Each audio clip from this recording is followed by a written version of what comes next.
আসন্ন ঈদুল আজহায় চামড়া সংরক্ষণের জন্য উত্তরাঞ্চলের বৃহত্তম নাটোর চামড়ার বাজারের ব্যবসায়ী নেতৃবৃন্দ ও চেম্বার অফ কমার্সের নেতৃবৃন্দর সঙ্গে রোববার দুপুরে জেলা প্রশাসক আবু নাসের ভুয়া বৈঠক করেন। বৈঠকে চামড়া ব্যবসায়ীরা ঈদের আগের রাতের লবণের সিন্ডিকেট বন্ধের দাবি জানান। ব্যবসায়ীদের দাবি, সারা বছর ট্যানারি মালিকরা নগদ টাকায় চামড়া কেনায় গত বছরের চেয়ে এবারের ঈদে চামড়া সরবরাহ বেশি হবে। তবে লবণের সিন্ডিকেটের আশঙ্কা করছেন তারা। ন্যায্য মূল্যে লবণ প্রাপ্তির বিষয়টি নিশ্চিত করার দাবি করেন তারা। চামড়া ব্যবসায়ীদের দাবি, ছাগলের চামড়া সংরক্ষণের পর 50 টাকা খরচ হলেও বিক্রি হয় 20 থেকে 30 টাকায়। এতে ছাগলের চামড়া সংরক্ষণে অনীহা প্রকাশ করেন তারা। ছাগলের চামড়াতে প্রায় 1.5 কেজি থেকে 2 কেজি লবণ লাগে। 1.5 কেজি থেকে 2 কেজি লবণ মানেই তো 40 টাকা পড়ে যায়। আপনার লেবার টেবার দিয়ে সংরক্ষণের সমস্ত খরচ দিয়ে হয়তো 50 টাকায় পড়ে যায়। খরচ পড়ে যাচ্ছে 30 থেকে 40 পর্যন্ত 50 টাকা, কিন্তু বিক্রি আছে 30 টাকা 20 টাকা।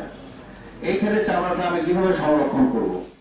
নগদে 500 টাকা বা তার বেশি পেমেন্টে পেতে পারেন ঢাকায় জমিসহ 20 কোটি টাকার পুরস্কার। চামড়া বেশি আমদানি হবে গতবারের থেকে। আর লবণের জন্য আমরা জেলা প্রশাসক মহোদয়ের কাছে বলছি যে যেহেতু লবণের দামটা 1100 1150, এইটাকে কমিয়ে কিভাবে 1000-এর মধ্যে আনা যায়, কোনো বুদ্ধি পরামর্শ থাকলে সেটা দেন।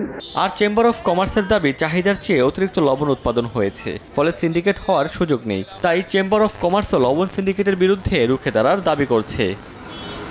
উদ্বৃত্ত লবণ আমাদের কাছে আছে এবং দেশের উৎপাদিত লবণের পরিমাণও অনেক বেশি। এবার লবণে কোনো ঘাটতি নেই এবং লবণের সরকার নির্ধারিত দামের চেয়েও কিছু কম মূল্যে লবণ বাজারে পাওয়া যাচ্ছে।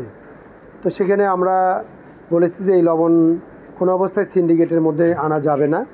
যদি কেউ ওই লবণ সিন্ডিকেটের মধ্যে আনার চেষ্টা করে, লবণ সিন্ডিকেট সেই ব্যবসায়ীর বিরুদ্ধে কঠোর ব্যবস্থা গ্রহণ করা হবে। ছাগলের চামড়া সংরক্ষণের জন্য বিসিকের সহায়তায় জেলার কওমি মাদ্রাসায় বিনামূল্যে লবণ সরবরাহ করবে জেলা প্রশাসক। এছাড়া ঈদে সিন্ডিকেট লবণের দাম বৃদ্ধি করতে পারবে না বলে জানান জেলা প্রশাসক।